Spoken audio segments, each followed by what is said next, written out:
नमस्कार, आप देख रहे हैं भोपाल दूरदर्शन और समय है आपकी और हमारी मुलाकात का। जी हाँ, वक्त हो गया है कार्यक्रम भोपाल का नमस्कार एमपी का। जी हाँ, तो ये कार्यक्रम जैसा कि आप जानते हैं सजीव फोन इन कार्यक्रम है। सोमवार से लेकर शनिवार तक हम आपको इस कार्यक्रम से रूबरू करवाते हैं। 12 से 1 बजे का हमारा समय रहता है और आप हमारे कार्यक्रम में आए विशेषज्ञों से बात कर सकते हैं। बातचीत करने के लिए आपको क्या करना होगा, फ़ोन लगाना होगा। तो फ़ोन नंबर हम आपको सबसे पहले बता देते हैं। हमारे फ़ोन नंबर्स हमारे टीवी स्क्रीन पर भी उपलब्ध हैं, साथ ही साथ आप इन्हें नोट भी कर सकते हैं। फ़ोन नंबर्स हैं 0755 266 0049। साथ ही एक टोल फ्री नंबर भी उपलब्ध है, वो है 1800 233 0040। जी हाँ, इन फ़ोन नंबर्स पर आप फ़ोन कर सकते हैं और चर्चा कर सकते हैं। तो कार्यक्रम की शुरुआत करने से पहले बता दें आज का जो दिन है, आज की जो तिथि है उसके बारे में हम चर्चा करते हैं, क्योंकि यही होता है हमारा पहला सेगमेंट। तो आइए जानते हैं क्या है आज की तिथि। विक्रम संवत 2080, वैशाख मास कृष्ण पक्ष की आज तृतीया तिथि है। 8 अप्रैल 2023 आज की तारीख और दिन है शनिवार का। जी हाँ, तिथि तो आपने जान ली। अब आज की बात के बारे में अगर हम खास बात करें तो बात होती है, आज 8 अप्रैल का दिन है। 8 अप्रैल मनाया जाता है विश्व बंजारा दिवस के रूप में। विश्व बंजारा दिवस के रूप में आज का दिन जो मनाया जाता है, क्योंकि बंजारा समाज या समुदाय जो है वो कहीं ना कहीं अपनी सभ्यता और संस्कृति के लिए जाना जाता है। सबसे प्राचीन सभ्यता संस्कृति इसकी है। तो दूरदर्शन की टीम की तरफ से सभी जो भी इस समुदाय से जुड़े लोग हैं उनको विश्व बंजारा दिवस की बहुत बहुत शुभकामनाएं। अगले सेगमेंट की तरफ चलते हैं।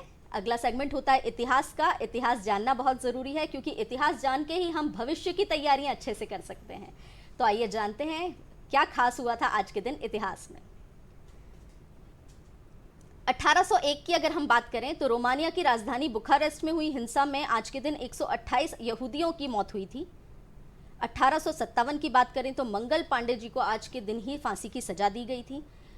1894 में बंकिम चंद्र चट्टोपाध्याय जी का आज निधन हुआ था, जो कि राष्ट्रीय गीत वंदे मातरम के रचयिता हैं। 1924 की बात अगर की जाए तो कुमार गंधर्व जी का आज जन्मदिवस होता है। 1950 में भारत और पाकिस्तान के बीच लियाकत नेहरू संधि हुई थी। 1959 में आज ही के दिन कंप्यूटर की पहली आधुनिक प्रोग्रामिंग भाषाओं में से एक भाषा कोबोल बनाई गई थी। और अगर अंत में 1983 की बात करें तो भारतीय तेलुगु फिल्म के प्रसिद्ध अभिनेता अल्लू अर्जुन जी का आज जन्मदिन होता है। तो ये तो बात हो गई इतिहास की। तो आगे चलते हैं और जानते हैं क्या है आज का सुविचार। सेठ गोडिन कहते हैं, जो कि एक अमेरिकी लेखक हैं, उनका विचार है कि एक ही चीज है जो शुरुआत करके असफल होने से बदतर है, और वो है शुरुआत ना करना। बात बिल्कुल सही है, बात बिल्कुल सही है, क्योंकि शुरुआत करने से ही चीज़ें आगे बढ़ती हैं। शुरुआत करने को, या कह सकते हैं स्टार्ट करने को लेकर ही हमारा आज का चर्चा का विषय है। आज का हमारा नमस्कार एमपी के चर्चा का विषय है स्टार्टअप इंडिया के बारे में हम बात करने वाले हैं। अब जैसा कि आप जानते हैं कि भारत के जो युवा हैं, वो युवा पीढ़ी अपने आप में बहुत कुव्वत रखती है, बहुत अपने आप में मेहनत करती है किसी मुकाम को पाने के लिए, और यही भारत की सफलता की कुंजी बनेगी आने वाले भविष्य में। और जैसे कि हम बात कर रहे हैं कि युवाओं की उद्यमिता की, तो भारत सरकार द्वारा आज ही के दिन 8 अप्रैल 2015 के दिन लाई गई थी मुद्रा योजना। तो आज हम 8वीं वर्षगांठ मना रहे हैं मुद्रा योजना की। तो भारतीय प्रधानमंत्री मुद्रा योजना की आज 8वीं वर्षगांठ है। प्रधानमंत्री मोदी ने वर्ष 2015 में आय सृजन गतिविधियों के लिए गैर कॉरपोरेट, गैर कृषि, छोटे और सूक्ष्म उद्यमियों को 10 लाख रुपए तक की गारंटी रहित आसान ऋण की सुविधा उपलब्ध कराने के उद्देश्य से यह योजना शुरू की थी। प्रधानमंत्री मुद्रा योजना के अंतर्गत अब तक 40 करोड़ से ज़्यादा ऋण स्वीकृत किए जा चुके हैं, जिनकी कुल लागत 23 लाख करोड़ रुपए से अधिक है। 21% ऋण नए उद्यमियों को स्वीकृत किए गए हैं। वित्त मंत्री निर्मला सीतारमण ने कहा है कि इस योजना ने सूक्ष्म उद्यमियों के लिए ऋण को आसान और बाधा रहित बनाया है तथा बड़ी संख्या में युवा उद्यमियों को अपना व्यवसाय स्थापित करने में मदद की है। उन्होंने कहा कि योजना के तहत बड़ी संख्याओं में महिलाओं, अनुसूचित जाति, अनुसूचित जनजाति और अन्य पिछड़ा वर्ग के उद्यमियों के खाते खुले हैं। सुश्री सीतारमण ने कहा है कि प्रधानमंत्री मुद्रा योजना ने जमीनी स्तर पर बड़ी संख्या में रोजगार के अवसर पैदा करने में मदद की है और भारतीय अर्थव्यवस्था को बढ़ावा देने के साथ साथ परिवर्तनकारी भी साबित हुई है। तो जैसा कि आपने जाना है कि ये 8वीं जो है 8वीं वर्षगांठ है हमारी। और अब हम भोपाल के बारे में बात करेंगे कि भोपाल में आखिर मुद्रा योजना के क्या हमने परिणाम देखे हैं। पीएम मुद्रा योजना जो है वो भोपाल या मध्य प्रदेश की बात करें हम तो उसके मंझले और छोटे कारोबारियों के लिए आसान से कारोबार करने की सहूलियत उपलब्ध कराई गई है। यह योजना के सहारे आज हर हुनरमंद और मेहनतकश व्यक्ति अपना खुद का रोजगार या कामकाज शुरू कर सकता है। पहले जहां किसी व्यक्ति को अपना काम शुरू करने में आर्थिक परेशानी का सामना करना पड़ता था, वहीं आज के दौर में मुद्रा योजना ने पूरी प्रक्रिया को काफ़ी आसान बना दिया है। मगर आज के दौर में अब कहीं भटकने की जरूरत नहीं होती। 8 अप्रैल 2015 से शुरू हुई मुद्रा योजना ने हर मेहनतकश और पेशेवर व्यक्ति की पूंजीगत समस्या को खत्म कर दिया है। यह योजना भोपाल समेत मध्य प्रदेश में सफलतापूर्वक संचालित की जा रही है। समस्त भारतवर्ष के गरीब व मध्यम वर्गीय परिवार को आत्मनिर्भर बनाने की दिशा में मुद्रा योजना मील का पत्थर साबित हो रही है। तो ये बात हमने करी मुद्रा योजना के बारे में, जो कि प्रधानमंत्री ने 2015 में लाई थी। मुद्रा योजना के क्या फ़ायदे हुए, नए उद्यमियों ने किस तरीके से इसको उपयोग किया, वो हम जानेंगे हमारी चर्चा में। जी हाँ, तो आज क्योंकि हमने विषय रखा है स्टार्टअप के बारे में, स्टार्टअप इंडिया क्या है और स्टार्टअप किस तरीके से शुरू किया जाता है, यही हमारे चर्चा का विषय है। तो आइए आपका परिचय करवा देती हूँ हमारे आज के विशेषज्ञों के साथ। आज हमारे साथ हैं डॉक्टर अनुराग SD राय जी, जो कि एक इंक्यूबेटर हैं और इंक्यूबेशन सेंटर के विशेषज्ञ के रूप में काम करते हैं। साथ ही हमारे साथ हैं प्रियंका गुप्ता जी, जो कि एक संचालक हैं रेजोवेट कंस्ट्रक्शंस के। आप दोनों का स्वागत है हमारे इस कार्यक्रम में। Thank you. तो आइए चर्चा की शुरुआत करते हैं। और सबसे पहले क्योंकि बात चल रही है स्टार्टअप्स के बारे में, तो अनुराग जी आपसे जानना चाहेंगे कि स्टार्टअप क्या हैं और कैसे हम आइडेंटिफाई करते हैं कि किसी स्टार्टअप की यहाँ पर शुरुआत होनी चाहिए। हम देखते हैं कि स्टार्टअप जो है एक नया बिजनेस है जो अभी चालू करने वाले हैं युवा। और जो युवा जो नया विचार लेकर आते हैं, आइडिया लेकर आते हैं और उन आइडियाज़ को एक इंक्यूबेशन सेंटर के माध्यम से हम लोग पोषित करते हैं और सपोर्ट करते हैं। तो एक नया नवाचार जिसे युवा जो है अपने एक संरक्षित वातावरण में एक सफल बिजनेस बनाने वाला है, तो उसे हम स्टार्टअप कहते हैं। और स्टार्टअप जो है वो आगे चल के बहुत सारे लोगों, युवाओं को रोज़गार देगा। समाज में अलग अलग प्रकार की जो समस्याएं हैं उन समस्याओं को सॉल्व करने का काम जो है स्टार्टअप करता है। जी, तो स्टार्टअप एक तरीके से देखा जाए तो युवाओं को एक नई दिशा प्रदान करने का काम करता है, उनके आइडियाज़ को एक्शन में कन्वर्ट करने का काम करता है। बहुत अच्छी जानकारी आपने दी। प्रियंका जी, आपके बारे में जानना चाहेंगे, क्या है आपका कार्य, किस तरीके से आप स्टार्टअप के लिए काम करती हैं? बिल्कुल। सबसे पहले तो मैं धन्यवाद देना चाहूँगी दूरदर्शन का मुझे यहाँ बुलाने के लिए। हमारी जो कंपनी है रेजोवेट कंस्ट्रक्शंस, हम लोगों ने इसका शुरुआत करी 2019 में। और इसके पहले सिविल इंडस्ट्री, सिविल कंस्ट्रक्शन का काम मैं करती थी। तो हम लोगों ने जाना कि जो हमारे यहाँ पे फैक्ट्रीज़ हैं, जो वेयर हाउसेज़ हैं, वो बहुत ज़्यादा धनराशि हर साल खर्च करती हैं सिर्फ उनके रिपेयर और मेंटेनेंस में। इंडस्ट्री मेंटेनेंस को अगर मैं ऐसे बात करूँ तो आप यकीन नहीं मानेंगी, हर साल हम इतना पैसा खर्च करते हैं सिर्फ रिपेयर और मेंटेनेंस में, जो कि बजट 17 मंगलयान के बजट के बराबर है, सोचिए। तो हमने सोचा कि अगर इतनी बार रिपेयर हो रहा है, इतनी बार मेंटेनेंस हो रहा है, इसका मतलब ये है कि जो हम टेक्नोलॉजी यूज़ कर रहे हैं कंस्ट्रक्शन की फैक्ट्रीज और वेयर हाउसेस में, वो शायद सफिशिएंट नहीं है, वो इतनी अच्छी नहीं है कि वो फैक्ट्रीज़, वो घरों के लिए तो सफिशिएंट है मगर वो फैक्ट्रीज़ के लिए शायद सफिशिएंट नहीं है। तो हम आज की डेट में हमने एक छोटे से इनिशिएटिव से शुरुआत करी है जिसमें, और हम उनको इनोवेटिव सॉल्यूशन हम देते हैं जिससे कि उनका मेंटेनेंस बहुत ही कम हो जाती है। अभी तक मैं अगर आपको बात करूं तो हम अभी तक 25 करोड़ रुपए बचा चुके हैं। एक मिनट में आपको रोकना चाहूंगी, एक कॉलर हमसे जुड़ रहे हैं इस पर। महेंद्र जी हैं दमोह से। जी, महेंद्र पटेल, मैं दमोह मध्य प्रदेश से बोल रहा हूँ, ग्रामीण क्षेत्र से बिलोंग करता हूँ। मेरा क्वेश्चन ये है कि ऐसी कोई महिला ग्रामीण क्षेत्र की है और वो स्टार्टअप के माध्यम से अपना स्वयं का रोजगार करना चाहती है, तो वह कहाँ संपर्क करे और कैसे संपर्क करे कि वो स्वयं अपने पैरों पर खड़े होकर परिवार का साथ दे सके? थोड़ा सा उस पर प्रकाश डालें। जी अनुराग जी, आप बताइए। धन्यवाद महेंद्र जी, आपने बहुत बढ़िया प्रश्न पूछा कि अगर एक ग्रामीण क्षेत्र की भी जो महिला है और वो स्वयं का रोजगार करना चाहती है, तो सबसे पहले तो सर जैसे आप दमोह में हैं, तो अगर वहाँ पे कोई अगर आप ये तलाशी है आजू बाजू अगर पास में कोई नियर बाय इंक्यूबेशन सेंटर है, तो जैसे सागर स्मार्ट सिटी का सागर स्पार्क इंक्यूबेशन सेंटर है वहाँ पे, तो आप वहाँ जाइए। वहाँ पे इंक्यूबेशन सेंटर के जो टीम है उनसे अपने विचार जो हैं वो साझा करिए और वो बताइए कि आप किस तरीके से आपके पास जो बिज़नेस आइडिया है उसको आप स्टार्टअप के रूप में चालू करना चाहते हैं, और वो पूरी टीम जो है आपको किस तरीके से एग्जीक्यूट करना है, कैसे बैंकिंग फाइनेंस मिलना है, कैसे इन्वेस्टर मिलना है, सरकारी गैर सरकारी जितनी भी योजनाएं हैं जो एमपी स्टार्टअप सेंटर के माध्यम से मध्य प्रदेश सरकार दे रही है, वो आपको जो नियर बाय इंक्यूबेशन सेंटर हैं वो देंगे। तो आप इंक्यूबेशन सेंटर से संपर्क करिए, और जो अगर इंक्यूबेशन सेंटर नहीं है तो अगर जैसे आप दमोह ज़िले में हैं तो दमोह में जो क्या कहते हैं जिला उद्योग और व्यापार केंद्र होगा, उनके माध्यम से आप क्या कहते हैं योजनाओं का लाभ ले सकते हैं। जी, तो बहुत अच्छी जानकारी आपने दी महेंद्र जी को कि किस तरीके से इंक्यूबेशन सेंटर्स पे पहुंचकर वो ये काम कर सकते हैं, क्योंकि चर्चा चल रही थी प्रियंका जी से, आपकी बात अधूरी थी। जी, सो हम लोग, मैं आपको बता रही थी कि हम अभी तक कितना कुछ इसमें अभी तक एक छोटी सी हमने शुरुआत करी और हम अभी तक 25 करोड़ रुपए बचा चुके हैं हमारे जितने भी क्लाइंट्स हैं उनके लिए, और इसमें शामिल है कंपनीज जैसे कि L&T कंस्ट्रक्शंस, PNG, HUL, ये सारे कंपनीज़। इसके अलावा हम 5 लाख लीटर पानी बचा चुके हैं।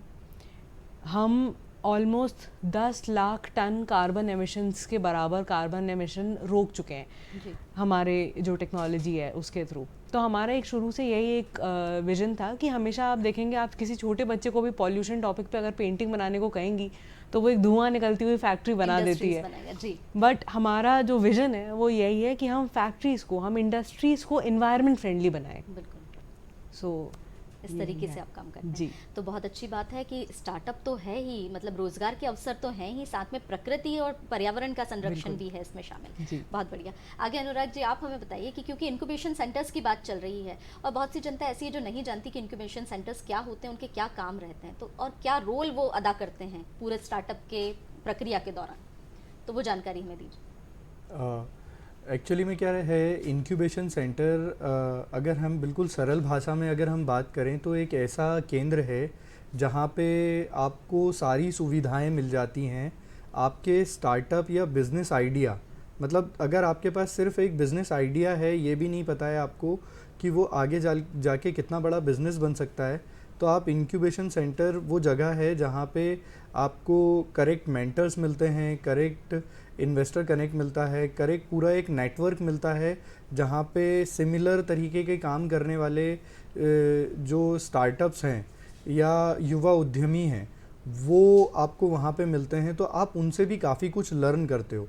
साथ ही साथ सरकारी और गैर सरकारी जो बहुत सारी योजनाएं आ रही हैं उनके लिए आपको कैसे प्रिपेयर करना है, तो बेसिकली वो आपको एक स्किल्ड करने का भी काम करते हैं इंक्यूबेशन सेंटर, और ये एक वन स्टॉप सॉल्यूशन का काम करते हैं। अगर आपको कंपनी रजिस्टर करानी हो, आपको चाहे जिला उद्योग कार्यालय के थ्रू जो है आपको ऋण योजनाओं का लाभ लेना हो, जैसे आज हम मुद्रा योजना की बात कर रहे हैं, तो अगर एक स्टार्टअप है वो 2-3 महीने जो है एक इंक्यूबेशन सेंटर में गुजारता है और वो अपने आइडिया को एक एग्जीक्यूटेबल बिजनेस की ओर ले जा लेता है, तो वहाँ पे उसको पूंजी की तो ज़रूरत पड़ती है, तो पूंजी या तो इन्वेस्टर से मिलेगी या तो बैंक से मिलेगी। तो ये जो सारी चीज़ें हैं वो आपको कहीं और जाने की ज़रूरत नहीं अगर आपने कोई एक इंक्यूबेशन सेंटर का लाभ ले लिया। अब इंक्यूबेशन सेंटर 2-3 प्रकार के होते हैं। पहला होता है कि केंद्र सरकार या राज्य सरकार द्वारा समर्थित, दूसरा होता है किसी विश्वविद्यालय, चाहे सरकारी विश्वविद्यालय का हो चाहे निजी विश्वविद्यालय का हो, और या किसी कॉरपोरेट द्वारा समर्थित इंक्यूबेशन सेंटर। तो 3 प्रकार के इंक्यूबेशन सेंटर संचालित होते हैं जी। मैं इनकी बात पे ऐड कर सकती हूँ। बिल्कुल बिल्कुल। तो आप सरल भाषा में ये समझ लीजिए कि जैसे बच्चों को हम शुरुआत से नर्सरी या प्ले स्कूल में भेजते हैं, तो ये स्टार्टअप का प्ले स्कूल समझ लीजिए, इस तरीके से है। मतलब अगर कोई एक Incubation आइडिया लेकर center। आए हैं तो उस बिल्कुल। आइडिया को नरिश करना और किस तरीके से उसको पूरा क्रियान्वित करना, वो बिल्कुल। काम और incubation और centers यहाँ करते पर एक जैसा काम करने वाले बहुत सारे लोग एक साथ काम कर रहे हैं। हैं। जी जी, आइडियाज मल्टीपल रहते हैं। हाँ। जी। तो आगे प्रियंका जी आप ही बताइए कि जैसे अगर हम इकोसिस्टम की बात करें तो किस तरीके का एक इकोसिस्टम जरूरी रहता है स्टार्टअप के लिए? बिल्कुल। सो जैसे कि अभी अभी बात हो रही थी कि अनुराग जी ने कहा कि इंक्यूबेशन सेंटर में बहुत सारे लोग इकट्ठे काम कर रहे हैं। जी। तो सबसे बड़ी बात तो ये है कि वो जो एक माहौल होता है एक शहर में या फिर एक इंक्यूबेशन सेंटर में या कॉलेज में कहीं पे भी, आप देखोगे आजकल आप किसी भी इंजीनियरिंग कॉलेज में जाएंगे तो फाइनल ईयर के बच्चों में से आपको बहुत सारे लोग ऐसे मिलेंगे जो कि स्टार्टअप आइडियाज़ पे काम कर रहे हैं। बट दुख की बात ये है कि वो जैसे ही इंजीनियरिंग पास करते हैं 1 साल या 2 साल के अंदर वो चीज़ उसमें से 100% तो नहीं लेकिन कुछ ही बस उसमें से आगे तक निकल पाते हैं। तो ये क्यों हो रहा है? क्योंकि आप जब कॉलेज में थे तो आपके एक संरक्षित आप एक इन्वायरमेंट में थे, सबसे बड़ी बात। दूसरी बात, जब आप देख रहे हो कि हाँ मेरे 5 दोस्त और भी ये काम कर रहे हैं और तो फिर मैं भी कर सकता हूँ इसमें। जैसे कि हम लोग काफ़ी ट्रैवल करते हैं तो अगर आप बैंगलोर जाओगे तो बैंगलोर में आपको लगेगा कि आप पूरे समय हर बंदा वहाँ पे, आप किसी कैफ़े में जाएंगे तो आप वहाँ पे 5 लोग बैठ के लैपटॉप पे काम कर रहे हैं। आपको वहाँ पे लोग कभी भी आज मौसम कैसा है इस पे बात करते हुए नहीं दिखेंगे, वो हमेशा इसी पे बात करते रहेंगे कि हाँ भाई सैस में क्या चल रहा है, एआई में आजकल क्या नया चल रहा है, ये सब कुछ। तो आप देखते हैं जैसे कि जैसा माहौल रहता है वैसे आप उस हिसाब से बढ़ जाते हो। इसके शायद बेंगलोर सबसे ज़्यादा स्टार्टअप्स के लिए भी बहुत ही मतलब आईटी स्टार्टअप्स के हिसाब से तो वो काफ़ी आगे हैं। इसके अलावा अगर आप ऐसे देखोगे तो चेन्नई वगैरह में भी काफ़ी अच्छा इकोसिस्टम अभी बन गया है। अहमदाबाद, गुजरात में काफ़ी अच्छा ये है। आप जहाँ मतलब आप शादी में हैं, आप पार्टी में हैं, आप कैफ़े में हैं, आप कहीं पे भी हैं, आप लोग सिर्फ एक ही चीज़ के बारे में बात कर रहे हैं, आपके बिजनेस के बारे में, आपके स्टार्टअप के बारे में। तो वो बहुत ही अच्छा एक मैं कहना चाहूँगी कि अच्छा माहौल है। जी जी। और उससे बढ़ावा तो बहुत मिलता ही, आप एक दूसरे से सीखते भी बहुत ज़्यादा हो। निश्चित तौर पर जी। युवाओं के आइडियाज़ को जितना प्लेटफॉर्म मिलेगा भारत को उतने ज़्यादा उद्यमी मिलेंगे आगे चलने वाले समय पे।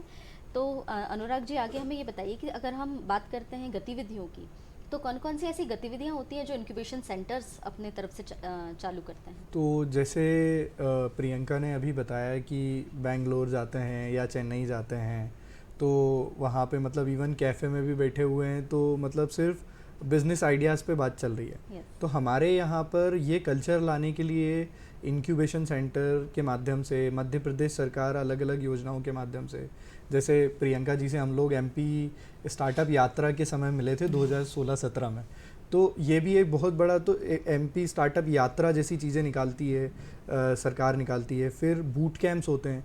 अभी हम लोग 3 विश्वविद्यालय जो हैं मध्य प्रदेश सरकार के, रानी दुर्गावती विश्वविद्यालय, अवधेश प्रताप सिंह विश्वविद्यालय रीवा, बरकतुल्ला यूनिवर्सिटी जो हमारे यहाँ भोपाल में, तो यहाँ पे एमपी स्टार्टअप सेंटर के माध्यम से हम लोगों ने बूट कैंप्स किया, मध्य प्रदेश सरकार ने करवाया, ताकि हम युवाओं को जागरूकता प्रदान कर सकें कि ये भी एक आयाम है जिस आयाम से आप लोग रोजगार लेने वाले नहीं रोजगार देने वाले बनोगे। अगर आपने अगर एक बार इस चीज़ में मेहनत कर ली, 2-3 साल की मेहनत है और आप इस 2-3 साल की लगन और मेहनत से आप आगे बढ़ सकते हो। तो इसके लिए बूट कैंप्स होते हैं, हैकाथॉन्स होते हैं, बहुत सारे क्या कहते हैं इनोवेटिव चैलेंजेस होते हैं, कम्युनिटी इनोवेशन चैलेंजेस होते हैं। हम लोगों ने एक नवोदित करके एक कार्यक्रम कराया था अभी बीच में, तो उसमें बहुत सारे युवा जो हैं आप 8वीं कक्षा से 12वीं कक्षा तक के छात्र उसमें आए और उनने अपने अपने इनोवेशंस के बारे में बताया और फिर हम अलग अलग मेंटर्स उनको मेंटरिंग कर रहे हैं। डेमो डेज होते हैं जिसमें इन्वेस्टर्स आते हैं, बैंकर्स आते हैं और वो फिर स्टार्टअप्स को फीडबैक देते हैं कि आपका स्टार्टअप अब आपको इसमें और क्या क्या चीज़ें लानी चाहिए, मार्केट से कनेक्ट करने के अवसर प्रदान करते हैं। तो स्टार्टअप मेलेज जो हैं वो लगते हैं, इंडस्ट्री एक्सपोज जो हैं, अच्छा इंडस्ट्री एक्सपोज में भी जो स्टार्टअप अभी बिल्कुल जस्ट अपना इनोवेटिव आइडिया है उनके पास में, उनको भी मध्य प्रदेश सरकार और इनक्यूबेटर भेजते हैं और कॉन्क्लेव होते हैं, जैसे स्टार्टअप कॉन्क्लेव है, अलग अलग प्रकार के अलग अलग विभिन्न संस्थाएं जो हैं अलग अलग कार्यक्रम शनिवार रविवार ऐसे करते रहते हैं ताकि ये सारे स्टार्टअप्स आएँ इकट्ठे एक साथ बैठें ब्रेनस्टॉर्म करें। तो ये सारी चीज़ें कंटिन्यूसली निरंतर गतिविधियाँ चलती रहती है ताकि सभी लोग आपस में मिलजुल के काम कर सकें और एक अच्छा बिजनेस एनवायरनमेंट और स्टार्टअप और तकनीकी रूप से एक सफल एनवायरनमेंट बने और जहाँ पे सभी लोग एक साथ ग्रो करें आगे सिस्टम में। तो कुल मिला के इतनी पूरी मेहनत करने के बाद कुछ परिणाम निकल के आए, वही हमारी मंशा रहती है किसी भी इंक्यूबेशन सेंटर की मान लें तो। इंक्यूबेशन सेंटर की भी और सभी की भी, क्योंकि क्या रहता है कि जैसे एक बीच में एक बज़वर्ड आ गया था कि बस आपको जो है इंक्यूबेशन सेंटर्स के पास जाना है, आइडिया बताना है और आपको शायद वो चेक इशू कर देंगे तुरंत। बट एक्चुअली में क्या है कि ऐसा नहीं है, वो ऐसा केंद्र है जहाँ पे आपको कम से कम एटलीस्ट 7 महीने 8 महीने तो आपको गुजारने पड़ेंगे और फिर वो फर्दर पीरियड जो है 18 महीने से 38 महीने 36 महीने तक का भी हो सकता है जहाँ पे आप काम कर रहे हो और उसके बाद जो है जो एंड रिजल्ट्स आते हैं वो बहुत बढ़िया हैं। जैसे प्रियंका जी भी हैं, तो प्रियंका जी आपकी भी अगर किसी इंक्यूबेटर के साथ में अगर कुछ होगा तो वो आपको बता सकते हैं। प्रियंका मैम का तो काफ़ी अच्छा रहा है स्टार्टिंग में। बिल्कुल बिल्कुल। तो मतलब एक प्लेटफॉर्म जो आपने कहा कि सीधे फंडिंग की बात ना की जाए कि आपको सीधे चेक मिल जाएगा, पूरी एक नींव मजबूत की जाती है, पहले नींव मजबूत करें। बिल्कुल, और तभी शायद कोई भी व्यापार या कोई भी उद्यमी जो है वो सक्सेसफुल होगा उसी नींव पर। बिल्कुल सही बात आपने बताई। आगे प्रियंका जी आपसे जानना चाहेंगे कि जैसे हम बात कर रहे हैं नए उद्यमियों की, नए क्षेत्रों की, तो निश्चित तौर पर सपोर्ट की ज़रूरत तो सभी को होती है, इनिशियल स्टेजेस पे तो होती है। तो किस तरीके का सपोर्ट, किस तरीके का मदद आपको मिली है इस पूरे इंक्यूबेशन सेंटर्स की बात हो रही है तो जब हमने स्टार्ट किया था, जब हम नॉर्मल सिविल ठेकेदारी वाला जो हम काम करते थे उस समय पर, तो तब AIC आर्टेक करके एक इंक्यूबेशन सेंटर है भोपाल में, उनके साथ में हम जुड़े और मुझे तो पता ही नहीं था कि स्टार्टअप होता क्या है। बिल्कुल, मैं आपको सही बताऊं तो हमारे को हम नॉर्मल एक बिज़नेस जैसे होता है वैसे हम बिज़नेस कर रहे थे। हमें लगता था हम जितने प्रकार के काम कर पाएंगे लोगों के लिए, कि हम ब्रिक वर्क भी कर पाएंगे, हम घर भी बना पाएंगे, हम प्लास्टरिंग भी कर पाएंगे, तो उतना ज़्यादा हमारे लिए अच्छा होगा। बट जब हम उनसे जुड़े तो हमें समझ में आया कि आपको आपका पोर्टफोलियो बड़ा बनाने की जगह पर आपको डीप बनाना चाहिए। ये एक बहुत ही इम्पॉर्टेंट चीज़ है। ये मैं सारे युवाओं से भी कहना चाहूँगी ये बात कि आपको लगता है कि अगर आपका जो रेंज ऑफ सर्विसेज है वो अगर आप बहुत बड़ा कर देंगे तो आप शायद बहुत ही सफल स्टार्टअप बन जाएंगे, बल्कि असल में एकदम उल्टा है। आपको शुरुआत में बहुत ही छोटे एक कोई भी चीज़ पकड़िए, उसमें आपका एक्सपर्टीज़ बनाइए और उसी में डेप्थ में घुसते चले जाइए। आपको बस ये देखना है कि आपके आसपास जो भी अभी इकोसिस्टम है या आपके आसपास जो भी इंडस्ट्रीज़ हैं, मैं इंडस्ट्रीज़ की बात कर रही हूँ क्योंकि हम उसमें आते हैं, तो क्या एक उनकी परेशानी है जो आप अच्छे तरीके से सॉल्व कर पाएँ, तो वो ही आपको एक बहुत बड़ा स्टार्टअप बन पाएगा। तो ये सारी की सारी जानकारी, आपका पहला कस्टमर कैसे आएगा, आप यूजुअली लोगों को ऐसे लगता है कि हमें अकेले ही सारा कुछ करना है। हम अगर स्टार्टअप फाउंडर के साथ में एकदम सुपर हीरो जैसा भावनाएं जुड़ी हुई होती हैं, बट कि जो बिल्कुल भी सच नहीं है। आपको ज़रूरी है कि आप ज़्यादा से ज़्यादा लोगों को अपने साथ में जोड़ें और अपनी टीम बड़ी बनाएं और फिर उनके थ्रू आप कंपनी बड़ी बनाइए। तो ये सारी जो एक बेसिक जो शुरुआत में जो गाइडेंस होती है वो हमारे को इंक्यूबेशन सेंटर के तरफ से मिली। इसके अलावा हमको MYUY करके जो योजना है, मुख्यमंत्री युवा उद्यमी योजना, उसमें हमारे को सब्सिडाइज्ड लोन भी मिला है।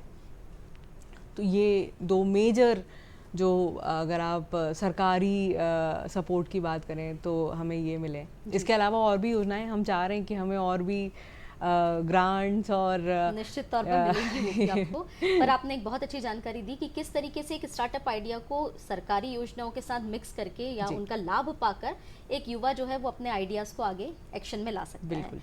आगे क्योंकि सरकारी योजनाओं की बात चल रही है तो अनुराग जी आप भी हमें बताइए कि सरकारी स्कीम्स कैसे कनेक्ट करते हैं इस स्टार्टअप के द्वारा, और अगर हम MP स्टार्टअप सेंटर की बात करें तो वो कैसे लाभान्वित होता है इंक्यूबेशन सेंटर्स की मदद से? सो एक्चुअली में क्या है कि MP startup centre incubation centre को लाभान्वित करने के लिए बनाया गया है मध्य प्रदेश सरकार के द्वारा।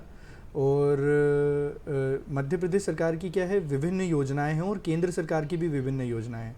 तो जैसे अगर हम मध्य प्रदेश सरकार की या केंद्र सरकार की योजनाओं की बात कर लें तो स्टार्टअप इंडिया है, फिर startup India seed support fund है, तो जिसमें अगर आपका स्टार्टअप अगर एक पर्टिकुलर स्टेज तक के पहुंच गया है तो आपको उन योजनाओं का लाभ मिलता है, ग्रांट्स भी मिलते हैं, सीसीडी या क्या कहते हैं सॉफ्ट लोन भी जो हैं वो आप लोगों को मिल पाते हैं।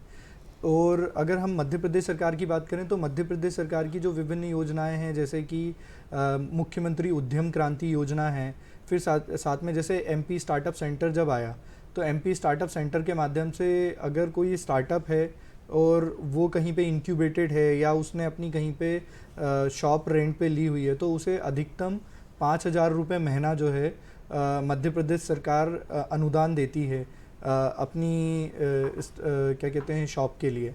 फिर बिजली की बिल में सब्सिडी देती है। साथ ही साथ अगर एक प्रोडक्शन बेस्ड अगर स्टार्टअप है तो प्रोडक्शन बेस्ड स्टार्टअप को प्रति कर्मचारी मैक्सिमम 25 कर्मचारियों तक के प्रति कर्मचारी जो है 5,000 रुपये महीने का एम्प्लॉयमेंट अनुदान देती है मध्य प्रदेश सरकार, और ये क्वार्टरली रिम्बर्स होता है हर एक स्टार्टअप को। तो अगर जो स्टार्टअप अपना काम कर रहे हैं तो अब क्या होता है कि युवाओं को यूजुअली लगता है कि योजना है और हमें डायरेक्टली अप्लाई कर देना है। तो जब हम बात कर रहे हैं, आज हम इंक्यूबेटर्स की बात कर रहे हैं, तो इंक्यूबेटर्स का रोल यहाँ पे आता है कि उन युवाओं को जिनके पास बिजनेस आइडिया है उनको इन योजनाओं के लिए, अगर सरकारी योजना है तो उसके लिए फिट करना, या फिर जैसे अभी भारत G20 की अध्यक्षता कर रहा है तो G20 की भी बहुत सारी अलग अलग स्कीम्स आ रही हैं। जैसे हमारा यहाँ से हमसे एक संबंधित एक स्टार्टअप है और G20 के साथ साथ अभी मिलेट ईयर भी मनाया जा रहा है जी। तो अब क्या है कि अब मध्य प्रदेश में तो मिलेट है, कोदो, कुटकी, रागी और ये सारी चीज़ें हैं, बट इनको प्रोसेस करके कैसे बिस्किट बना लें, कैसे मिलेट बेस्ड फूड बना लें और शुगर फ्री बना लें। अगर डेट्स जो रहते हैं हमारे उनके माध्यम से शुगर को रिप्लेस करके डेट के माध्यम से जो है हम बना लेते हैं। तो ऐसे अब एक स्टार्टअप है हमारे यहाँ पे जो जुड़ा हुआ था, गुड फॉर गट्स करके एक है, इंदौर बेस्ड स्टार्टअप है, संध्या जी चलाती हैं। वो जब चला रहे थे तो वो शी इज़ रनिंग बेकरी। अब वो बेकरी पे अच्छा काम कर रहे थे। हमने उनको बताया कि आप जो है मिलेट पे अगर फोकस कर सकते हैं और मिलेट की बेकरी अगर आइटम बनाते हैं तो आपको अच्छा रिस्पांस मिलेगा, और उनने उस चीज़ को अपनाया और उनके प्रोडक्ट्स को अब लोग ले रहे हैं, मुंबई पुणे तक के उनके प्रोडक्ट्स जा रहे हैं। तो ये भी एक काम होता है। फिर उसके बाद जो है उनको किसी योजना के बारे में बताना कि अब आप एक पर्टिकुलर स्टेज पे आ गए हैं तो आपको बैंक से मुद्रा योजना मिल सकती है, या मुख्यमंत्री उद्यम क्रांति मिल सकती है, या एमपी स्टार्टअप सेंटर के माध्यम से कुछ चीज़ हो सकता है, या फिर आपका प्रोडक्ट अब अच्छा सेल हो रहा है, एक पर्टिकुलर स्केल तक के पहुंच गया है तो आपको इन्वेस्टर और बाहर से बैंकर्स भी पैसे दे सकते हैं। तो ये सारी चीज़ें हमें बतानी पड़ती है, और ये case to case basis differ हो जाती है, क्योंकि बहुत सारे हर एक स्टार्टअप का अपना अलग अलग काम करने का तरीका है और अलग अलग स्केलेबिलिटी फैक्टर रहता है, वैसा है जी। तो मतलब जैसा भी काम है उस काम के हिसाब से उनकी मदद की जाती है, हाँ। उस काम के हिसाब से उन्हें गाइडेंस दिया जाता है। हाँ। और सबकी फंडिंग भी निश्चित तौर पर अलग अलग रहती है, सभी की अलग अलग रहती है। जैसे एक हमारा एक स्टार्टअप है शकंबरी फिश फार्म्स करके जी। तो उन लोगों ने मत्स्य पालन विभाग की बहुत सारी योजनाएं हैं। तो अब क्या रहता है कि अब उनने उस सेक्टर पे काम किया तो उनको मत्स्य पालन विभाग की जो योजनाएं हैं वो उसके वो लाभार्थी हो रहे हैं, और जो केंद्र सरकार की और राज्य सरकार की योजनाएं हैं उसका उन्हें फ़ायदा मिल रहा है। और ये बिल्कुल भोपाल के पास में ही ये लोग स्थापित किए हैं, और एमपी का सबसे मत्स्य पालन में सबसे उभरता हुआ स्टार्टअप होगा ये जी, और सबसे बड़ा मध्य प्रदेश का। तो अब ये क्या रहता है कि जब युवा हमारे पास आता है तो उसको उस हिसाब से योजनाओं के हिसाब से किस तरीके से सफलता और मिल सकती है, और किस तरीके से वो क्रियान्वित कर सकते हैं अपने आइडिया को एग्जीक्यूशन तक के। तो ये काम हम लोगों का है और उसके लिए हम लोग फोकस होके काम करते हैं जी। ये जानकर बहुत खुशी हुई, क्योंकि देखिए कहीं ना कहीं अगर हम बात करें तो आइडियाज़ हमेशा से थे, युवाओं के पास कभी आइडियाज़ की कमी नहीं थी, पर उनको सही दिशा देना और किस जगह जाकर उन्हें संपर्क करना, ये काम करके अलग दिशा मिल रही है जी। तो चलिए अगले सेगमेंट की तरफ चलते हैं। अब बात होगी पर्यटन की, उसके बाद हम चर्चा जारी रखेंगे। तो आइए करके आते हैं कुछ सैर।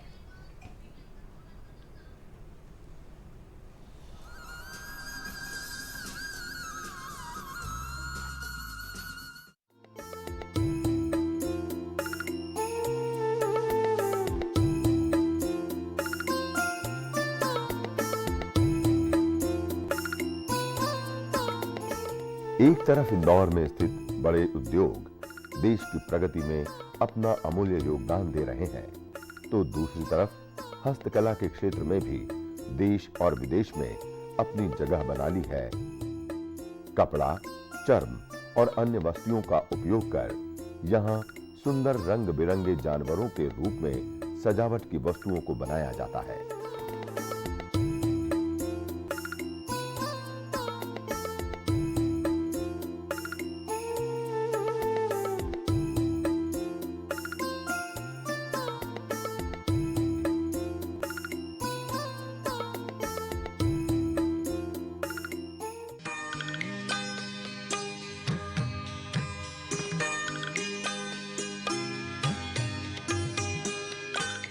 सराफा अगर दिन में सोना बेचता है तो रात में यहाँ लोग चैन और स्वाद की चांदी काटते हैं।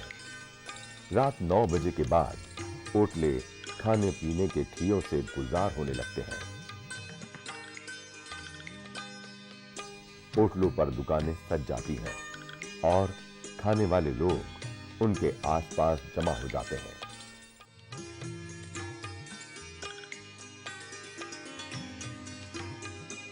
चाट, गुलाब जामुन, आइसक्रीम, जो जी करे खाते जाइए और उंगली चाटते जाइए। ये सिलसिला आधी रात तक चलता है। खाने वाले भी शहर के अलग अलग कोने से यहाँ आते हैं। यहाँ आके पहली बार ये गली देखी, मज़ा आ गया इसमें। मतलब जो वैरायटी यहाँ देखने को मिल रही है, जो चीज़ें जो हमने कभी सुनी नहीं, ना कभी देखी। आज जैसे ये गराड़ू है, हमने कभी नाम नहीं सुना भाई इसका, पर आज चखने के लिए खड़े हुए हैं यहाँ पे और इतनी दूर से आया है, इसका आनंद ही हो रहा है।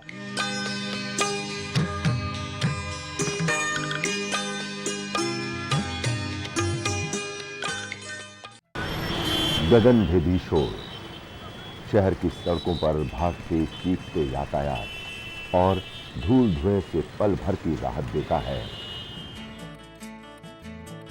पिपल्यापाला तालाब के तट पर बना रीजनल पार्क।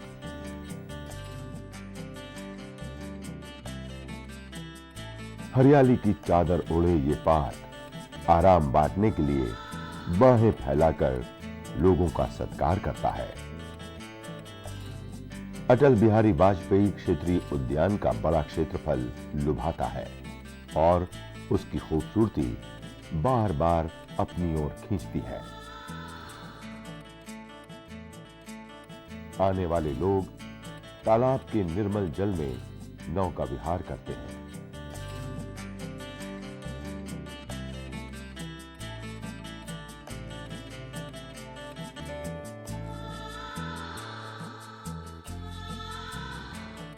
रंग बिरंगे फव्वारे मन मोहते हैं। लोग परिवार के साथ आते हैं और मनोरम दृश्य का आनंद लेते हैं।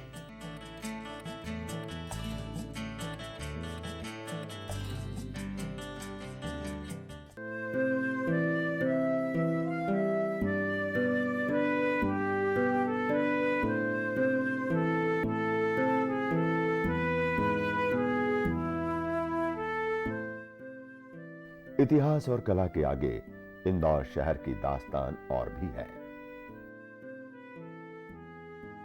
इस शहर में उच्च कोटि की शिक्षा उपलब्ध है।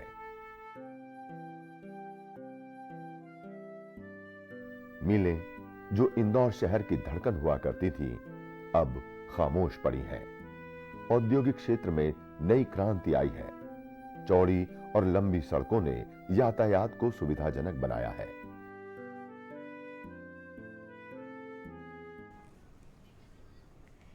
तो कैसी लगी आपको सैर? अगर माना जाए तो मध्य प्रदेश की व्यापार नगरी है, या कहा जाए तो फूड कैपिटल भी है इंदौर। तो बिल्कुल सैर करिएगा आप। आगे अपनी चर्चा की तरफ बढ़ते हैं और प्रियंका जी से जानते हैं कि प्रियंका जी, अगर पहले कस्टमर की बात की जाए तो वो कैसे मिला आपको, कहाँ से शुरुआत हुई?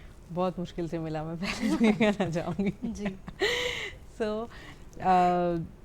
जब हम लोगों ने डिसाइड किया कि हम रेजोवेट कंस्ट्रक्शंस अलग से बनाएंगे, जिसमें हम सिर्फ इंडस्ट्रीज़ और फैक्ट्रीज़ पे हम अपना ध्यान रखेंगे, तो भोपाल में एक मंडीदीप करके इंडस्ट्रियल एरिया है, मैं सुबह से चली जाती थी वहाँ पर, और मैं फैक्ट्रीज़ के बाहर जो गार्ड रूम होता है, तब कोई कनेक्शन नहीं थे, कुछ भी ऐसा नहीं था, जो फैक्ट्रीज़ के बाहर गार्ड रूम होता है, मैं उनको पूछती थी कि मुझे अंदर एडमिन डिपार्टमेंट में किसी को मिलना है या सिविल डिपार्टमेंट में किसी को भी मिलना है।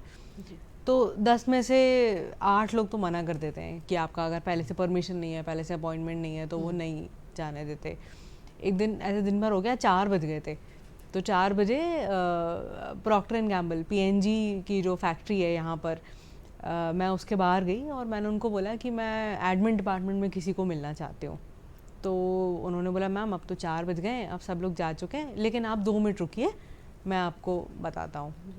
थोड़ी देर बाद 10 मिनट बाद अंदर से फ़ोन आता है कि एडमिन डिपार्टमेंट में तो कोई भी नहीं है, सिविल डिपार्टमेंट में एक हमारे सर हैं, आप उनसे जा कर के मिल लीजिए। मैं उनको मिली, उनको मैंने बताया हमारी जो भी इनोवेशन है उसके बारे में, और मीटिंग वहाँ पे ख़त्म हो गई। उन्होंने मुझे कहा कि आप अपने डिटेल्स मुझे भेज दीजिएगा, हम आपको कॉल करेंगे। इस मीटिंग के 6 महीने बाद हमें पीएनजी से हमारा पहला प्रोजेक्ट मिला जी। और जब मुझे मिला वो पहला प्रोजेक्ट, तो एक दिन मैं वहाँ पे लंच कर रहे थे हम सभी, और जो सर थे राजेश टुंगला उनका नाम है, वो थे और एक और कोई थे, हम सब साथ में लंच कर रहे थे। तो उन्होंने मुझे पूछा, जो दूसरे थे उन्होंने मुझे पूछा कि आप पीएनजी में एंटर कैसे हुए। तो राजेश टुंगला जी कहते हैं आपको पता है ये बस घुस गए पीएनजी में जैसे कि शादियों में लोग गेट क्रैश बोलते हैं, वो बोलते हैं कि ये गेट क्रैश कर गई पीएनजी में। उस दिन मुझे बैकग्राउंड स्टोरी पता चली क्या हुआ, जब वो गार्ड ने उनको बोला कि नहीं कोई भी, गार्ड ने फ़ोन लगाया सीधे एचआर डिपार्टमेंट में, एंड उनकी पॉलिसीज़ और उनका कल्चर इतना अच्छा है कि उन्होंने कहा कि नहीं, अगर कोई महिला आई हुई है, कोई लड़की है अगर जो गेट पे आई हुई है, तो हम उसको ऐसे अनअटेंडेड नहीं भेज सकते वापस जी। किसी ना किसी को उनको अटेंड करना चाहिए। उन्होंने अपने प्लांट में अंदर ढूंढा कौन है जो मेरे से सबसे ज़्यादा रेलेवेंट है, उन्होंने उनसे मुझे मिलवाया। एंड मैं कहना चाहूँगी पीएनजी हमारा पहला क्लाइंट तो है ही, लेकिन सबसे बड़ा क्लाइंट भी है ही। तो ये एक बहुत ही वैसी है, काफ़ी मुश्किल हुई। मतलब हमारे आप जब बड़े इंडस्ट्रीज़ के साथ में काम करते हैं, आपका क्लाइंटेल अगर काफ़ी एक बड़ी कंपनी है, तो उसमें बहुत समय लगता है। जैसे कि मैंने बताया कि वो मीटिंग के 6 महीने बाद हमें हमारा पहला प्रोजेक्ट मिला। तो समय चाहे कितना ही लगता हो और मेहनत कितनी ही लगती हो, पर जब मुकाम हासिल हो जाता है तो उससे बड़ी खुशी कुछ नहीं होती। ये आपकी कहानी सारे युवाओं के लिए भी एक प्रेरणा का स्रोत है। और क्योंकि महिलाओं की बात चल रही है और आपने भी कहीं ना कहीं इस बात का जिक्र किया, तो एक सवाल का जवाब और दीजिए कि क्या महिलाओं को कुछ स्टार्टअप्स में विशेष लाभ हैं? बिल्कुल। तो स्टार्टअप पॉलिसी में भी हर जगह पे महिलाओं के लिए 20% एक्स्ट्रा सबवेंशन है जी। अगर मान लीजिए किसी भी कोई भी सब्सिडी कहीं पे मिल रही है, तो अगर किसी पुरुष को 100 रुपये की सब्सिडी मिलेगी, तो महिला को वहीं 120 रुपये की सब्सिडी मिल जाएगी जी, जी। तो गवर्नमेंट काफ़ी काम करी है। इसके अलावा WEP विमेन एंटरप्रेन्योरशिप पोर्टल करके एक स्पेसिफिक पोर्टल है, जिसमें सिर्फ महिलाओं के लिए स्कीम्स, कॉम्पिटिशन्स, ये सारे के सारे आते रहते हैं। तो आप उसमें पार्टिसिपेट कीजिए और आपको लाभ मिलेंगे। हम भी कोशिश कर रहे हैं, बट अभी तक हमें उसमें WEP में तो कुछ भी हासिल नहीं कर पाए, बट उम्मीद है जल्दी शायद कुछ मिलेगा। बिल्कुल, मेरे ख्याल से आपने जितनी जानकारी दी, तो जो महिलाएं देख रही होंगी और युवा महिलाएं जो कि अपना स्टार्टअप करना चाहती हैं, वो आपको देखकर ही प्रेरणा लेंगी और बहुत अच्छी जानकारी आपने यहाँ पर दी। आगे अनुराग जी हमें ये बताइए, क्योंकि आज हम बात कर रहे थे यहाँ पर मुद्रा योजना के बारे में, और मुद्रा योजना की 8वीं वर्षगांठ मना रहे हैं, तो मुद्रा योजना क्या थी और वो किस तरीके से हम यहाँ पर स्टार्टअप से उस योजना को जोड़ सकते हैं? सबसे पहले तो हम समझें कि मुद्रा योजना क्या है जी। तो मुद्रा योजना केंद्र सरकार की एक सबसे बड़ी योजना है, जिसमें हितग्राही को बिना किसी कोई भी चीज़ कोलेट्रल रखे, जिसे हम कहते हैं गिरवी रखे, किसी को भी व्यापार करने के लिए पूंजी मिल सकती है। तो अब इसको क्या है कि 3 चरणों में विभाजित कर दिया गया। टोटल जो है ये 10 लाख रुपए तक की मिलती है, और ये राष्ट्रीयकृत बैंकों से ही मिलती है, मतलब जो गवर्नमेंट बैंक्स हैं उनके माध्यम से मिलती है। और ये इसके 3 चरण हैं, शिशु, तरुण और किशोर। तो शिशु जो है वो 50,000 तक का आपको लोन मिलता है। तरुण जो है उसमें आपको 5 लाख रुपए तक का जो है लोन मिल सकता है, और किशोर जो है उसमें आपको पूरा 10 लाख रुपए तक का लोन मिलता है और ये 100% कोलेटरल फ्री है। और इसमें जो है आपको क्या करना रहता है, आपका जो भी बिज़नेस आप कर रहे हो उसकी आप एक DPR बनाइए, जो एक पूरी की पूरी रिपोर्ट जो रहती है, और जो भी आपका नज़दीकी हर ज़िले में जो एक ज़िला उद्योग और व्यापार केंद्र रहता है वहाँ पर आप आपकी फ़ाइल लगाते हैं और वो फिर हर ज़िले का एक लीड बैंक होता है। उस लीड बैंक के माध्यम से आपकी जो फ़ाइल है वो आगे बढ़ती है और जो भी राष्ट्रीयकृत बैंक जिसके पास में मुद्रा योजना का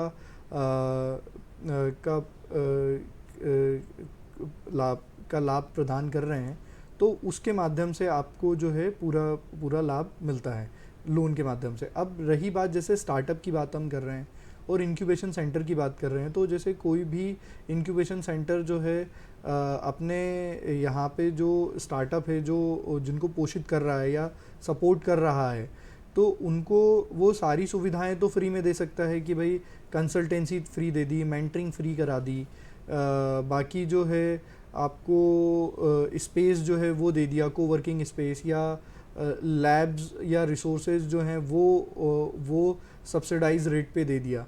बट जब बात आती है पूंजी की, तो पूंजी जो है वो एक अपने आप में एक बड़ा चैलेंज होता है।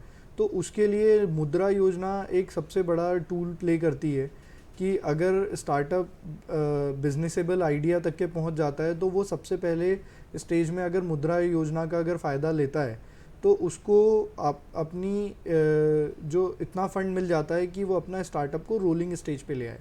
तो जिसे कहते हैं जब बूट स्ट्रैप स्टेज पे है, बूट स्ट्रैप स्टेज पे उसको फंड्स की किल्लत नहीं होती है और वो उस फंड को यूटिलाइज करके अपने बिजनेस और स्टार्टअप को आगे बढ़ाता है। वैसा जी, ये बहुत अच्छी जानकारी आपने दी यहाँ पर हमें कि किस तरीके से ये काम पूरा होता है। और मुद्रा योजना जैसी अन्य कई योजनाएं हैं जो कि सरकारी योजना होने के बाद भी नए उद्यमियों को सपोर्ट दे रही हैं, उनके आइडियाज़ को एक्शन में लाने का काम कर रही हैं। प्रियंका जी हमें बताइए, क्योंकि बात यहाँ पर इनोवेशंस की हम कर रहे हैं या नवीनीकरण की कर रहे हैं, तो क्या इसका महत्व है अगर हम इनोवेशंस की बात करें तो? इनोवेशन की अगर मैं बात करूँ तो वो उसके फ़ायदे भी हैं और नुकसान भी है। बिल्कुल। नुकसान से शुरू करती हूँ। तो अगर आप एक इनोवेटिव आइडिया या आप एक इनोवेटिव टेक्नोलॉजी और एक ऐसी टेक्नोलॉजी पे काम कर रहे हो जो एकदम ही नई है, जिसके बारे में पहले कभी किसी ने भी नहीं सुना, एकदम यूनिक है, आपको उसके लिए कस्टमर्स मिलने में भी उतना ही समय लगेगा। एक्सेप्टेबिलिटी उसमें एक्सेप्टेबिलिटी, अनुराग जी ने बोला, एक्सेप्टेबिलिटी आना बहुत मुश्किल है क्योंकि लोग बहुत जल्दी भरोसा नहीं करते उस चीज़ पे। हमें भी जैसे 6 महीने लग गए सिर्फ पहला हमारा क्लाइंट आने के लिए, मगर जब एक बार हमें पहले दूसरे तीसरे क्लाइंट मिल गए तब फिर उसके बाद में अब फिर वहाँ से आपको इनोवेशन का फ़ायदा मिलना शुरू होता है, जो कि है कि फिर सबसे पहली बात तो आपको कोई भी बहुत ईजीली रिप्लेस नहीं कर सकता। जी, आज की डेट में अगर मैं नॉर्मल कंस्ट्रक्शन की क्योंकि मैं बात कर रही हूँ, तो अगर मैं नॉर्मल बात करूँ जैसे कि ब्रिक वर्क का काम है, तो ब्रिक वर्क के काम करने में अभी मैं बाहर निकलूँगी मुझे कम से कम 2000 लोग मिल जाएंगे जो कि वो काम कर सकते हैं। कंपटीशन कम हो जाता है। प्रियंका जी एक कॉलर हमसे जुड़ रहे हैं यहाँ पर। बिल्कुल। शुभम जी हैं रायसेन से। हेलो, शुभम जी से संपर्क अभी कट गया है, आप अपनी बात जारी रखिए, क्या बताएं? बिल्कुल। तो मैं लगभग ख़त्म ही हो गया था। आपका अगर इनोवेटिव है तो उससे डिफेंसिबिलिटी करके एक टर्म है। अगर आज मान लीजिए मैं किसी क्लाइंट के साथ में काम कर रही हूँ तो कोई भी दूसरा वहाँ पे एंटर होना बहुत ज़्यादा मुश्किल है। जी, तो वहाँ से और फिर जो एक एक्सपोनेंशियल ग्रोथ वाला फैक्टर आता है, इसीलिए आप स्टार्टअप का कभी भी ग्राफ देखेंगे तो वो शुरुआत में बहुत ही कम ग्रोथ कर रहा है, लेकिन जैसे ही एक बार एक्सेप्टेबिलिटी। जी, शुभम जी हैं रायसेन से। जी, शुभम जी अपना प्रश्न कीजिए। जी मैम, मेरा प्रश्न है कि कोई जनजातीय वर्ग का युवा है और वो अपनी शिक्षा 8वीं 10वीं तक ही प्राप्त किया है, तो शासन की किसी योजना के तहत वित्तीय सहायता प्राप्त कर खुद का रोजगार स्थापित कर सकता है। जी, तो मेरे ख्याल से अनुराग जी बताएंगे। जी, बताएंगे। एक्चुअली में क्या है, प्रश्न थोड़ा सा क्लियरली सुनाई। अनुसूचित जाति वाला अगर कोई हाँ, वो है तो अगर अनुसूचित जाति से हैं तो असीम करके एक स्कीम है केंद्र सरकार की, और आप जैसे मध्य प्रदेश में डिक्की करके एक दलित इंडिया चैम्बर ऑफ कॉमर्स है, तो वो लोग भी काफ़ी काम कर रहे हैं इस सेक्टर में, और उनके लिए भी एक पूरा का पूरा एक डिपार्टमेंट है जो स्टार्टअप योजनाओं का और अलग योजनाओं का फ़ायदा देता है। तो आपको उस डिपार्टमेंट में आपकी एक डिटेल प्रोजेक्ट रिपोर्ट लगा के और देना रहेगा, और फिर वो आपको जो भी लाभ मिल सकते हैं बेस्ड ऑन आपका स्टार्टअप, आपका आइडिया जो है या बिजनेस का आइडिया कितना कॉमर्शलाइजेबल है, उस हिसाब से वो करके और वो आपको निश्चित ही लाभ प्रदान करेंगे। जी, जाति वर्ग कोई भी हो, हाँ, मदद के लिए राह सबके लिए खुली हुई है। तो प्रियंका जी, आप हमें जैसा बता रही थी कि क्योंकि इनोवेशन की बात हो रही है तो फ़ायदे नुकसान दोनों हैं। जी आइडियाज़ जो आते हैं इनोवेटिव हैं तो उनके फ़ायदे भी हैं और नुकसान भी हैं। जी जी, मतलब नुकसान शायद गलत शब्द होगा, शुरुआत में उसमें आपको थोड़ी सी मेहनत ज़्यादा है, मेहनत लगेगी, मेहनत ज़्यादा है, क्योंकि आपको समझाने में ही काफ़ी समय लग जाता है कि हम असल में कर क्या रहे हैं, इससे होगा ही क्या, ये वाकई में काम करेगा या नहीं करेगा, हाँ। ये कितना लंबा चलेगा, आपने पहले कहाँ किया हुआ है, इस तरीके के सारे सवाल आपको जवाब देने हैं, उनको पूरी तरीके से संतुष्ट करना है। तो हमने एक जो टेक्निक अपनाई थी वो ये था कि हम जाके फ्री सैंपल करते थे फैक्ट्रीज़ में, और हम उनसे कहते थे कि आप 6 महीने 8 महीने साल भर आपको जब तक इसको टेस्ट करना है आप इसको टेस्ट कीजिए, जब आप इससे पूरी तरीके से संतुष्ट हो जाएं तो आप हमें बुलाइएगा। और हमें सारे के सारे जो पहले जो हमारा लॉट ऑफ क्लाइंट्स है वो इसी तरीके से ही मिला था। आज की डेट में हम उनके लिए जो काम करते हैं वो पूरे इंडिया में कोई भी नहीं करता, बिल्कुल। तो उनकी काफ़ी बड़ी समस्या हमने सॉल्व कर रखी है। तो इनोवेटिव आइडिया जो था वो क्योंकि बहुत स्ट्रॉन्ग था, उसके लिए बहुत मेहनत आपने पहले कर ली थी, इसी कारण आप डेफिनेटली उसके लिए श्योर थी जी कि आइडिया जो है वो निश्चित तौर पर काम करेगा। बिल्कुल सही। अगर फंड रेजिंग की हम बात करें अनुराग जी, तो फंड रेजिंग कैसे होती है और किस तरीके से की जाती है? जैसे अगर हम फंड रेजिंग की बात कर रहे हैं, और जैसे अभी प्रियंका भी बोल रहे थे कि पहला क्लाइंट मिलना ही कितना बड़ा मुश्किल का काम हो जाता है अगर जब हम हमारा स्टार्टअप चालू करते हैं या बिजनेस चालू करते हैं। तो फंड रेजिंग के लिए सबसे पहले तो एक कॉलर हमसे जुड़ रहे हैं, राजेंद्र जी हैं सागर से। जी राजेंद्र जी अपना सवाल कीजिए। अनुराग सर, मैं आपसे एक सवाल पूछना चाह रहा था। जी सर। मैं एक छोटी सी शॉप है मेरी, उस शॉप पर मैं चाहता हूँ ट्रेडिंग का काम करना, होलसेल का। जी। पर अपने पास उतनी लागत ना होने के कारण मैं उसको कर नहीं पा रहा हूँ। जी। तो उसके लिए मुझे क्या करना पड़ेगा मुद्रा लोन के लिए? तो सर आप को सबसे पहले तो जैसे आपकी ट्रेडिंग की शॉप ऑलरेडी है और आप उसमें अगर मुद्रा लोन के लिए अप्लाई करना चाहते हो, तो सबसे पहले तो आप ये निश्चित करो कि आपको मुद्रा योजना में कितने का लोन चाहिए। और दूसरा, जैसे अगर क्योंकि जैसे अभी फाइनेंशियल ईयर अभी क्लोज हुआ है, तो न्यू अलॉटमेंट्स ऑफ टारगेट्स जो हैं वो सभी बैंकों को होने हैं। तो आप जो है अभी से आपकी डीपीआर बना लें और आप पहले ये देख लें कि आपको 5 लाख चाहिए या 10 लाख चाहिए, और उस हिसाब से आप आपकी फ़ाइल बनाएं, और जो भी नज़दीकी जिला उद्योग और व्यापार केंद्र है वहाँ पर जाकर आपकी फ़ाइल लगाएं। साथ ही साथ अगर जैसे आप ऑलरेडी ट्रेडिंग कर रहे हैं और आपका बिज़नेस रन कर रहा है, तो आप आपका जो पर्सनलाइज्ड बैंकर है उससे बात करें और आप आपकी सीसी लिमिट भी बढ़वा सकते हो।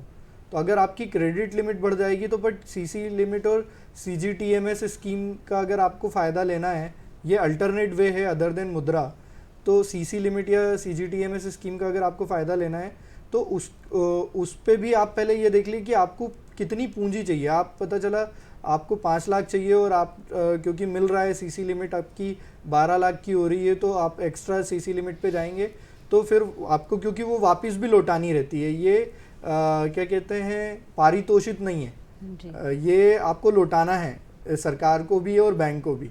तो पहले हमें तो ये देखकर चलना है कि जितनी भी योजनाएं हैं ये आपको सपोर्ट करने के लिए है, और इस सपोर्ट से जो भी हमें फ़ायदा मिलेगा उस फ़ायदे के बाद में जो भी, चाहे लोन का परसेंटेज हो, चाहे जैसे आपने अभी मैम मेरे से सवाल पूछा था कि फंडिंग का जो है, तो फंडिंग का भी अर्थ ये होता है कि हमें जो भी हम पैसा मार्केट से ले रहे हैं या केंद्र सरकार की किसी या राज्य सरकार की किसी योजना से ले रहे हैं, तो उसे एक निश्चित समय अवधि 2 साल 3 साल की समय अवधि के बाद हमें उन्हें लौटाना है।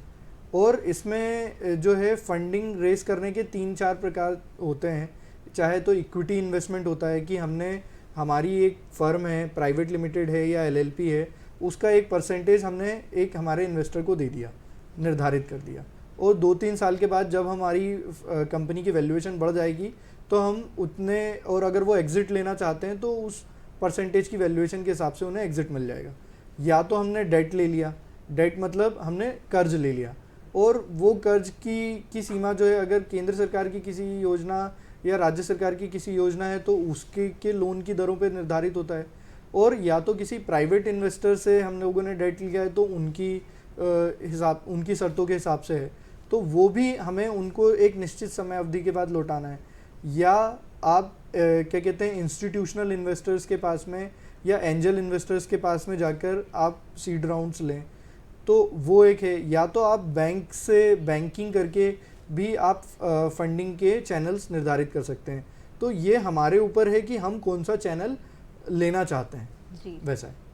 तो मतलब जितना ज़्यादा एक प्लान अप रहेगा पहले से, हाँ। कि आप पहले प्लान कर लीजिए कि कितनी आपको ज़रूरत है, कैसा आपको कार्य करना है, जितना प्लान रहेगी चीज़ें उतना आसान रहेगा आगे। पूरा जो एग्जीक्यूशन है वो प्लानिंग का ही है। प्लानिंग का है। आपकी प्लानिंग जितनी अच्छी है उतना अच्छा आप ग्रोथ कर पाएंगे। जी, बिल्कुल सही बात, बिल्कुल सही है कि जितनी अच्छी प्लानिंग रहेगी उतनी ही ज़्यादा आपके विकास की दर रहेगी।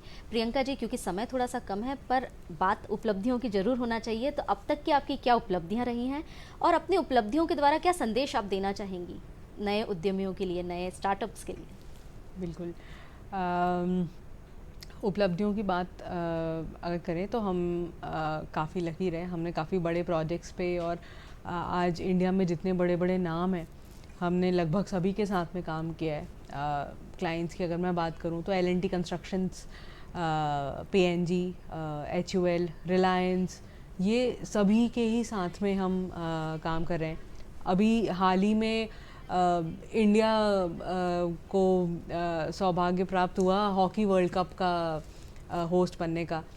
उस स्टेडियम में हमने काम किया था, राउरकेला स्टेडियम में हमने काम करने का हमें मौका मिला। IIT हैदराबाद का जो कंस्ट्रक्शन था उसमें रेजोवेट कंस्ट्रक्शंस ने काम किया। तो काफ़ी बड़े प्रोजेक्ट्स हैं जिसमें हम पार्टिसिपेट कर पाए। ये मैं मानती हूँ कि एक अभी तक काफ़ी अच्छी उपलब्धि है हमारी। और बट अभी फिर भी मैं हमेशा यही कहती हूँ, अपनी टीम से भी यही कहती हूँ और हमेशा यही कहती हूँ, अभी दिल्ली बहुत दूर है। अभी तो हम अभी 6 शहरों में काम करते हैं इंडिया में जी। हम जाते हैं साल के एंड तक हम लगभग 20 शहरों में काम करना चाहते हैं। कुछ प्रोजेक्ट्स हैं लाइंड अप, और अगर सबका आशीर्वाद रहा तो हम बहुत जल्दी, मुझे लगता है, उस गोल को अचीव कर लेंगे। जैसे आपके प्रयास हैं तो उम्मीद करते हैं प्रियंका जी आप खुद भी एक अच्छा मुकाम पर पहुंचेंगी और दुनिया के लिए भी एक अच्छा प्रेरणा का स्रोत बनेंगी। और क्योंकि यहाँ पर बात हो रही थी प्रयासों की, तो देखिए इस पूरे कार्यक्रम के जरिए हमने ये जाना कि स्टार्टअप के लिए कुछ ज़रूरी है तो वो है प्रयास, क्योंकि बिना प्रयासों के आप केवल नीचे गिरेंगे, ऊपर कभी नहीं उठेंगे। यही चीज़ लागू होती है गुरुत्वाकर्षण के लिए भी और जीवन के लिए भी। तो प्रयास जारी रखिए, अपने आइडियाज़ को एक्शन दीजिए और देखिए फिर स्टार्टअप इंडिया कैसे रंग लाता है। तो कैसा लगा आपको हमारा आज का कार्यक्रम, ज़रूर हमें बताइएगा। मिलेंगे नमस्कार MP के नए अंक में नई जानकारी लेकर, और हमारे विशेषज्ञों का भी बहुत बहुत धन्यवाद आज के लिए। फिर आपसे मुलाकात होगी, तब तक के लिए दर्शकों आप सभी से लेते हैं विदा। नमस्कार।